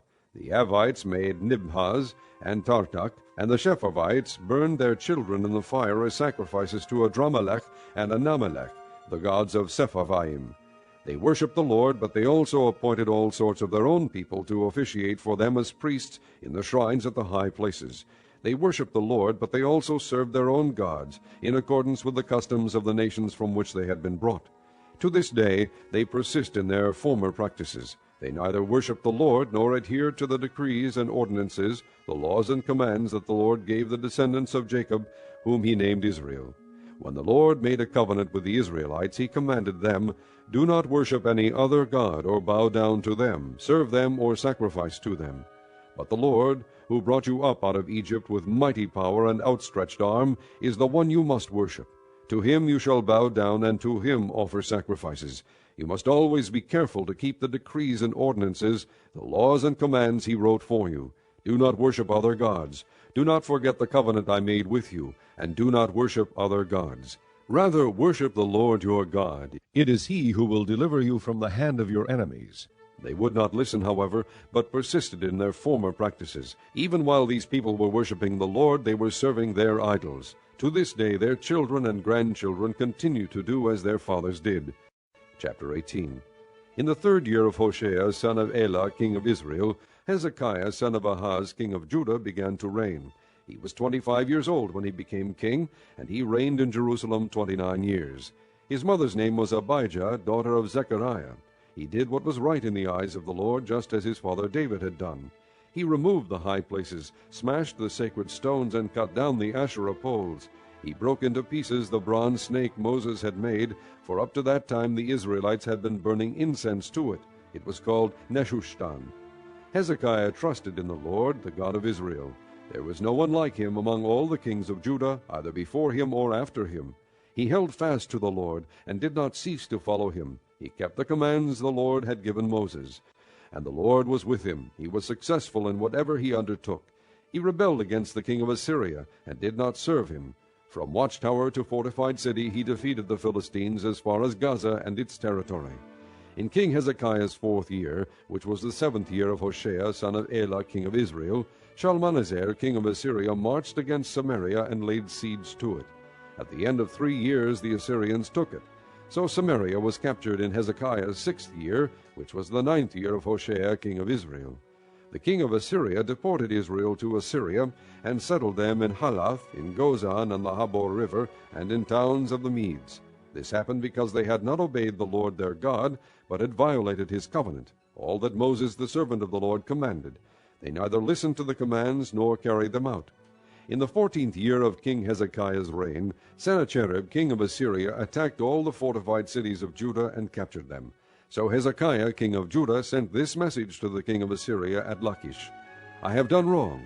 Withdraw from me, and I will pay whatever you demand of me. The king of Assyria exacted from Hezekiah king of Judah 300 talents of silver and 30 talents of gold.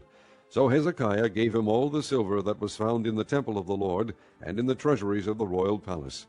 At this time Hezekiah king of Judah stripped off the gold with which he had covered the doors and doorposts of the temple of the Lord, and gave it to the king of Assyria.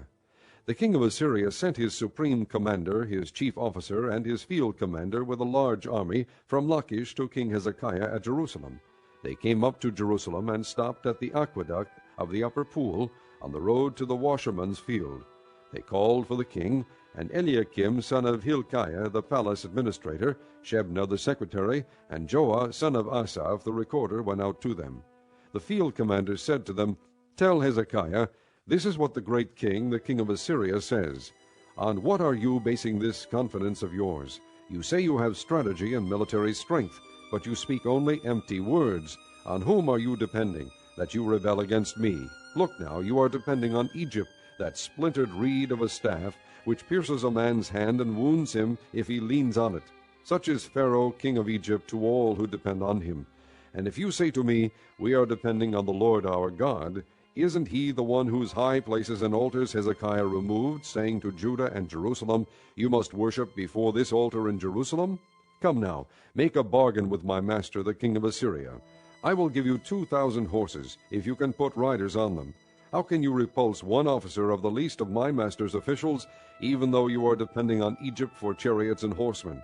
Furthermore, have I come to attack and destroy this place without word from the Lord? The Lord himself told me to march against this country and destroy it.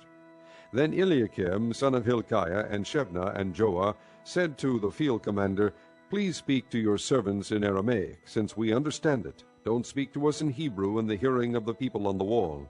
But the commander replied, Was it only to your master and you that my master sent me to say these things, and not to the men sitting on the wall, who, like you, will have to eat their own filth and drink their own urine? Then the commander stood and called out in Hebrew, Hear the word of the great king, the king of Assyria. This is what the king says, Do not let Hezekiah deceive you. He cannot deliver you from my hand. Do not let Hezekiah persuade you to trust in the Lord when he says, The Lord will surely deliver us. This city will not be given into the hand of the king of Assyria. Do not listen to Hezekiah. This is what the king of Assyria says, Make peace with me, and come out to me. Then every one of you will eat from his own vine and fig tree, and drink water from his own cistern, until I come and take you to a land like your own, a land of grain and new wine, a land of bread and vineyards, a land of olive trees and honey. Choose life and not death. Do not listen to Hezekiah, for he is misleading you when he says, The Lord will deliver us. Has the God of any nation ever delivered his land from the hand of the king of Assyria? Where are the gods of Hamath and Arpad? Where are the gods of Shepharaim, Hena, and Eva? Have they rescued Samaria from my hand? Who of all the gods of these countries has been able to save his land from me? How then can the Lord deliver Jerusalem from my hand? But the people remained silent and said nothing in reply, because the king had commanded, "Do not answer him." Then Eliakim son of Hilkiah, the palace administrator, Shebna the secretary, and Joah son of Asaph the recorder went to Hezekiah with their clothes torn, and told him what the field commander had said. Chapter 19. When King Hezekiah heard this, he tore his clothes and put on sackcloth, and went into the temple of the Lord. He sent Eliakim the palace administrator, Shebna the secretary, and the leading priests, all wearing sackcloth, to the prophet Isaiah son of Amoz. They told him, "This is what Hezekiah says, This day is a day of distress and rebuke and disgrace, as when children come to the point of birth, and there is no strength to deliver them. It may be that the Lord your God will hear all the words of the field commander, whom his master the king of Assyria has sent to ridicule the living God, and that he will rebuke him for the words the Lord your God has heard. Therefore pray for the remnant that still survives." When King Hezekiah's officials came to Isaiah, Isaiah said to them, "Tell your master, this is what the Lord says. Do not be afraid of what you have heard, those words with which the underlings of the king of Assyria have blasphemed me. Listen, I am going to put such a spirit in him that when he hears a certain report, he will return to his own country, and there I will have him cut down with the sword." When the field commander heard that the king of Assyria had left Lachish, he withdrew and found the king fighting against Libnah. Now Sennacherib received a report that Tirhakah, the Cushite king of Egypt, was marching out to fight against him. So he again sent messengers to Hezekiah with this word, "Say to Hezekiah king of Judah, Do not let the God you depend on deceive you when he says, Jerusalem will not be handed over to the king of Assyria. Surely you have heard what the kings of Assyria have done to all the countries, destroying them completely. And will you be delivered? Did the gods of the nations that were destroyed by my forefathers deliver them, the gods of Gozan, Haran, Rezeph, and the people of Aden, who were in Tel Azar? Where is the king of Hamath, the king of Arpad, the king of the city of Sepharvaim, or of Hena, or Ivah?" Hezekiah received the letter from the messengers and read it.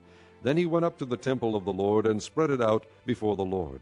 And Hezekiah prayed to the Lord, "O Lord God of Israel, enthroned between the cherubim, you alone are God over all the kingdoms of the earth. You have made heaven and earth. Give ear, O Lord, and hear. Open your eyes, O Lord, and see. Listen to the word Sennacherib has sent to insult the living God. It is true, O Lord, that the Assyrian kings have laid waste these nations and their lands. They have thrown their gods into the fire and destroyed them, for they were not gods, but only wood and stone, fashioned by men's hands. Now, O Lord our God, deliver us from his hand, so that all kingdoms on earth may know that you alone, O Lord our God." Then Isaiah son of Amoz sent a message to Hezekiah. "This is what the Lord, the God of Israel, says. I have heard your prayer concerning Sennacherib, king of Assyria. This is the word that the Lord has spoken against him. The virgin daughter of Zion despises you and mocks you. The daughter of Jerusalem tosses her head as you flee. Who is it you have insulted and blasphemed? Against whom have you raised your voice and lifted your eyes in pride? Against the Holy One of Israel. By your messengers you have heaped insults on the Lord, and you have said, With my many chariots I have ascended the heights of the mountains, the utmost heights of Lebanon. I have cut down its tallest cedars, the choicest of its pines. I have reached its remotest parts, the finest of its forests. I have dug wells in foreign lands and drunk the water there. With the soles of my feet I have dried up all the streams of Egypt. Have you not heard? Long ago I ordained it. In days of old I planned it.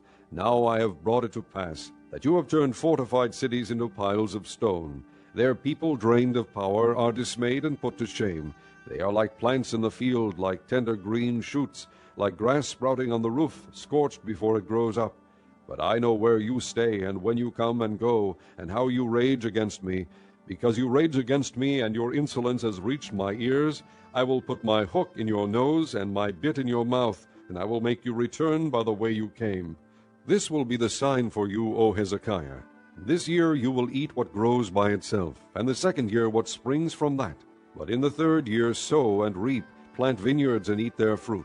Once more a remnant of the house of Judah will take root below and bear fruit above. For out of Jerusalem will come a remnant, and out of Mount Zion a band of survivors. The zeal of the Lord Almighty will accomplish this. Therefore this is what the Lord says concerning the king of Assyria. He will not enter this city or shoot an arrow here. He will not come before it with shield or build a siege ramp against it. By the way that he came he will return. He will not enter this city, declares the Lord. I will defend this city and save it, for my sake and for the sake of David my servant. That night the angel of the Lord went out and put to death 185,000 men in the Assyrian camp. When the people got up the next morning, there were all the dead bodies. So Sennacherib king of Assyria broke camp and withdrew. He returned to Nineveh and stayed there. One day, while he was worshipping in the temple of his god Nisroch, his sons Adramelech and Sherezer cut him down with a sword, and they escaped to the land of Ararat. And Esarhaddon his son succeeded him as king. Chapter 20. In those days Hezekiah became ill and was at the point of death. The prophet Isaiah son of Amoz went to him and said, This is what the Lord says, Put your house in order, because you are going to die. You will not recover. Hezekiah turned his face to the wall and prayed to the Lord, Remember, O Lord, how I have walked before you faithfully and with wholehearted devotion, and have done what is good in your eyes. And Hezekiah wept bitterly. Before Isaiah had left the middle court, the word of the Lord came to him, Go back and tell Hezekiah, the leader of my people, This is what the Lord, the God of your father David, says, I have heard your prayer and seen your tears. I will heal you. On the 3rd day from now you will go up to the temple of the Lord. I will add 15 years to your life, and I will deliver you and this city from the hand of the king of Assyria. I will defend this city for my sake and for the sake of my servant David. Then Isaiah said, Prepare a poultice of figs. They did so and applied it to the boil, and he recovered. Hezekiah had asked Isaiah, What will be the sign that the Lord will heal me, and that I will go up to the temple of the Lord on the 3rd day from now? Isaiah answered, This is the Lord's sign to you that the Lord will do what he has promised. Shall the shadow go forward 10 steps, or shall it go back 10 steps? It is a simple matter for the shadow to go forward 10 steps, said Hezekiah. Rather have it go back 10 steps. Then the prophet Isaiah called upon the Lord, and the Lord made the shadow go back the 10 steps it had gone down on the stairway of Ahaz. At that time Merodach-Baladan, son of Baladan, king of Babylon, sent Hezekiah letters and a gift, because he had heard of Hezekiah's illness. Hezekiah received the messengers and showed them all that was in his storehouses, the silver, the gold, the spices, and the fine oil, his armory, and everything found among his treasures. There was nothing in his palace or in all his kingdom that Hezekiah did not show them. Then Isaiah the prophet went to King Hezekiah and asked, What did those men say, and where did they come from? From a distant land, Hezekiah replied. They came from Babylon. The prophet asked, What did they see in your palace? They saw everything in my palace, Hezekiah said. There is nothing among my treasures that I did not show them. Then Isaiah said to Hezekiah, Hear the word of the Lord.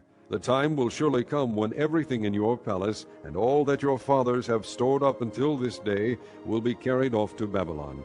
Nothing will be left, says the Lord. And some of your descendants, your own flesh and blood, that will be born to you, will be taken away, and they will become eunuchs in the palace of the king of Babylon. The word of the Lord you have spoken is good, Hezekiah replied, for he thought, Will there not be peace and security in my lifetime? As for the other events of Hezekiah's reign, all his achievements, and how he made the pool and the tunnel by which he brought water into the city, are they not written in the book of the annals of the kings of Judah? Hezekiah rested with his fathers, and Manasseh his son succeeded him as king.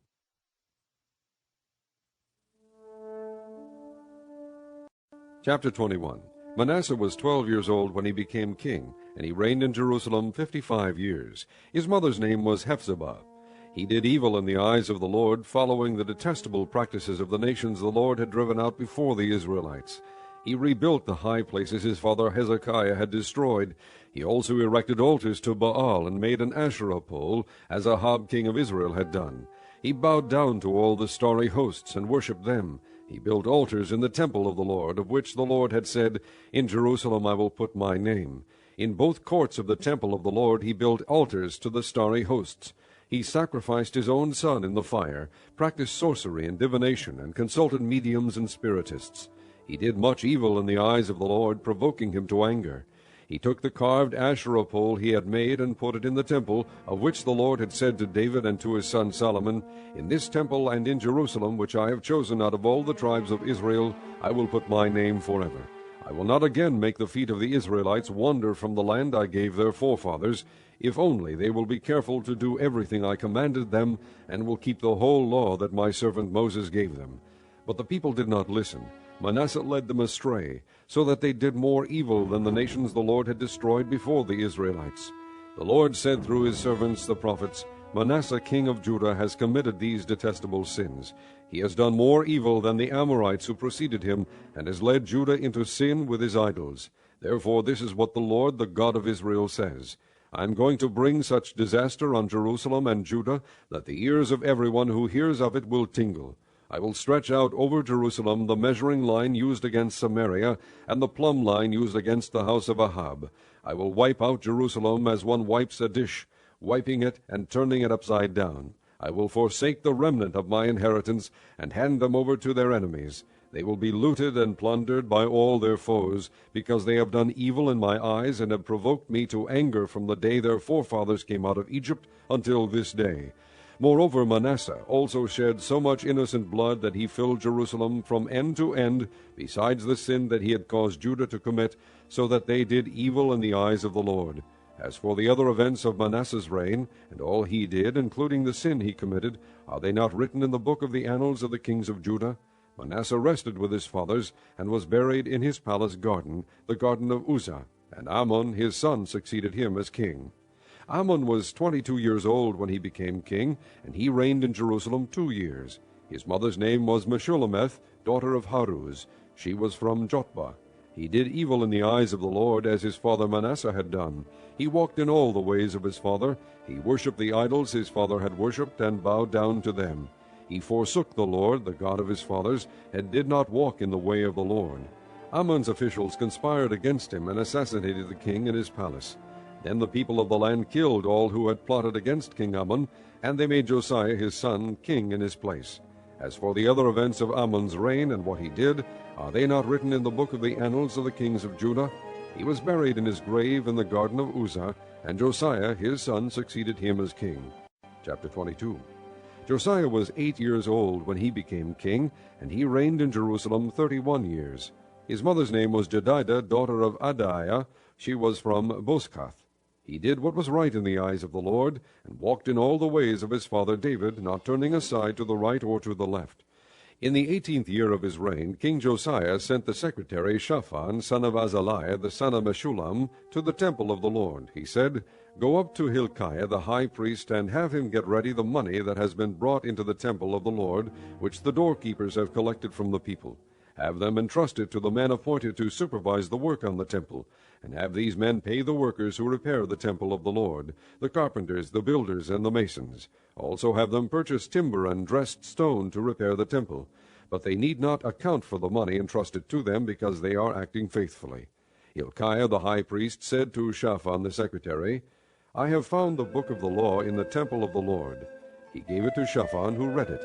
Then Shaphan the secretary went to the king and reported to him, Your officials have paid out the money that was in the temple of the Lord, and have entrusted it to the workers and supervisors at the temple. Then Shaphan the secretary informed the king, Hilkiah the priest has given me a book. And Shaphan read from it in the presence of the king. When the king heard the words of the book of the law, he tore his robes. He gave these orders to Hilkiah the priest, Ahikam son of Shaphan, Achbor son of Micaiah, Shaphan the secretary, and Azariah the king's attendant.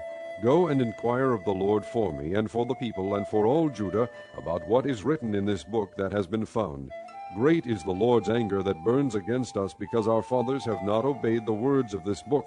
They have not acted in accordance with all that is written there concerning us. Hilkiah the priest, Ahikam, Achbor, Shaphan, and Azariah went to speak to the prophetess Huldah, who was the wife of Shallum, son of Tikvah, the son of Harhas, keeper of the wardrobe. She lived in Jerusalem, in the 2nd district. She said to them, This is what the Lord, the God of Israel, says. Tell the man who sent you to me, this is what the Lord says. I am going to bring disaster on this place and its people, according to everything written in the book the king of Judah has read. Because they have forsaken me and burned incense to other gods, and provoked me to anger by all the idols their hands have made, my anger will burn against this place and will not be quenched. Tell the king of Judah who sent you to inquire of the Lord, This is what the Lord, the God of Israel, says concerning the words you heard. Because your heart was responsive, and you humbled yourself before the Lord when you heard what I have spoken against this place and its people, that they would become accursed and laid waste, And because you tore your robes and wept in my presence, I have heard you, declares the Lord. Therefore I will gather you to your fathers, and you will be buried in peace. Your eyes will not see all the disaster I am going to bring on this place. So they took her answer back to the king. Chapter 23. Then the king called together all the elders of Judah and Jerusalem. He went up to the temple of the Lord with the men of Judah, the people of Jerusalem, the priests and the prophets, all the people from the least to the greatest. He read in their hearing all the words of the book of the covenant which had been found in the temple of the Lord. The king stood by the pillar and renewed the covenant in the presence of the Lord, to follow the Lord and keep his commands, regulations, and decrees with all his heart and all his soul, thus confirming the words of the covenant written in this book. Then all the people pledged themselves to the covenant. The king ordered Hilkiah the high priest, the priests next in rank, and the doorkeepers to remove from the temple of the Lord all the articles made for Baal and Asherah and all the starry hosts. He burned them outside Jerusalem in the fields of the Kidron valley, and took the ashes to Bethel. He did away with the pagan priests appointed by the kings of Judah to burn incense on the high places of the towns of Judah and on those around Jerusalem, those who burned incense to Baal, to the sun and moon, to the constellations, and to all the starry hosts. He took the Asherah pole from the temple of the Lord to the Kidron valley outside Jerusalem and burned it there. He ground it to powder and scattered the dust over the graves of the common people. He also tore down the quarters of the male shrine prostitutes, which were in the temple of the Lord, and where women did weaving for Asherah. Josiah brought all the priests from the towns of Judah and desecrated the high places, from Geba to Beersheba, where the priests had burned incense. He broke down the shrines at the gates, at the entrance to the gate of Joshua, the city governor, which is on the left of the city gate. Although the priests of the high places did not serve at the altar of the Lord in Jerusalem, they ate unleavened bread with their fellow priests. He desecrated Topheth, which was in the valley of Ben-Hinnom, so no one could use it to sacrifice his son or daughter in the fire to Molech. He removed from the entrance to the temple of the Lord the horses that the kings of Judah had dedicated to the sun. They were in the court near the room of an official named Nathan Melech. Josiah then burned the chariots dedicated to the sun. He pulled down the altars the kings of Judah had erected on the roof near the upper room of Ahaz, and the altars Manasseh had built in the two courts of the temple of the Lord. He removed them from there, smashed them to pieces, and threw the rubble into the Kidron valley. The king also desecrated the high places that were east of Jerusalem, on the south of the hill of corruption, the one Solomon, king of Israel, had built for Ashtoreth, the vile goddess of the Sidonians, for Chemosh, the vile god of Moab, and for Molech, the detestable god of the people of Ammon. Josiah smashed the sacred stones, and cut down the Asherah poles, and covered the sites with human bones. Even the altar at Bethel, the high place made by Jeroboam son of Nebat, who had caused Israel to sin, even that altar and high place he demolished. He burned the high place and ground it to powder, and burned the Asherah pole also. Then Josiah looked around, and when he saw the tombs that were there on the hillside, he had the bones removed from them and burned on the altar to defile it, in accordance with the word of the Lord proclaimed by the man of God who foretold these things. The king asked, "What is that tombstone I see?" The men of the city said, "It marks the tomb of the man of God who came from Judah and pronounced against the altar of Bethel the very things you have done to it." "Leave it alone," he said. "Don't let anyone disturb his bones." So they spared his bones, and those of the prophet who had come from Samaria. Just as he had done at Bethel, Josiah removed and defiled all the shrines at the high places that the kings of Israel had built in the towns of Samaria that had provoked the Lord to anger. Josiah slaughtered all the priests of those high places on the altars, and burned human bones on them. Then he went back to Jerusalem. The king gave this order to all the people: "Celebrate the Passover to the Lord your God, as it is written in this book of the covenant." Not since the days of the judges who led Israel, nor throughout the days of the kings of Israel and the kings of Judah, had any such Passover been observed. But in the 18th year of King Josiah, this Passover was celebrated to the Lord in Jerusalem. Furthermore, Josiah got rid of the mediums and spiritists, the household gods, the idols, and all the other detestable things seen in Judah and Jerusalem. This he did to fulfill the requirements of the law, written in the book that Hilkiah the priest had discovered in the temple of the Lord. Neither before nor after Josiah was there a king like him who turned to the Lord as he did, with all his heart, and with all his soul, and with all his strength, in accordance with all the law of Moses. Nevertheless, the Lord did not turn away from the heat of his fierce anger, which burned against Judah because of all that Manasseh had done to provoke him to anger. So the Lord said, I will remove Judah also from my presence as I remove Israel, and I will reject Jerusalem, the city I chose, and this temple, about which I said, There shall my name be. As for the other events of Josiah's reign and all he did, are they not written in the book of the annals of the kings of Judah? While Josiah was king, Pharaoh Necho, king of Egypt, went up to the Euphrates River to help the king of Assyria. King Josiah marched out to meet him in battle, but Necho faced him and killed him at Megiddo. Josiah's servants brought his body in a chariot from Megiddo to Jerusalem, and buried him in his own tomb. And the people of the land took Jehoahaz son of Josiah, and anointed him and made him king in place of his father. Jehoahaz was 23 years old when he became king, and he reigned in Jerusalem 3 months. His mother's name was Hamutal, daughter of Jeremiah. She was from Libnah. He did evil in the eyes of the Lord, just as his fathers had done. Pharaoh Necho put him in chains at Riblah in the land of Hamath, so that he might not reign in Jerusalem. And he imposed on Judah a levy of 100 talents of silver and a talent of gold. Pharaoh Necho made Eliakim, son of Josiah, king in place of his father Josiah, and changed Eliakim's name to Jehoiakim. But he took Jehoahaz and carried him off to Egypt, and there he died. Jehoiakim paid Pharaoh Necho the silver and gold he demanded. In order to do so, he taxed the land and exacted the silver and gold from the people of the land according to their assessments. Jehoiakim was 25 years old when he became king, and he reigned in Jerusalem 11 years. His mother's name was Zebedah, daughter of Pedaiah. She was from Rumah. and he did evil in the eyes of the Lord, just as his fathers had done. Chapter 24. During Jehoiakim's reign, Nebuchadnezzar, king of Babylon, invaded the land, and Jehoiakim became his vassal for 3 years. But then he changed his mind and rebelled against Nebuchadnezzar. The Lord sent Babylonian, Aramean, Moabite, and Ammonite raiders against him. He sent them to destroy Judah in accordance with the word of the Lord proclaimed by his servants the prophets. Surely these things happened to Judah according to the Lord's command, in order to remove them from his presence because of the sins of Manasseh and all he had done, including the shedding of innocent blood. For he had filled Jerusalem with innocent blood, and the Lord was not willing to forgive. As for the other events of Jehoiakim's reign and all he did, are they not written in the book of the annals of the kings of Judah? Jehoiakim rested with his fathers, and Jehoiakim his son succeeded him as king.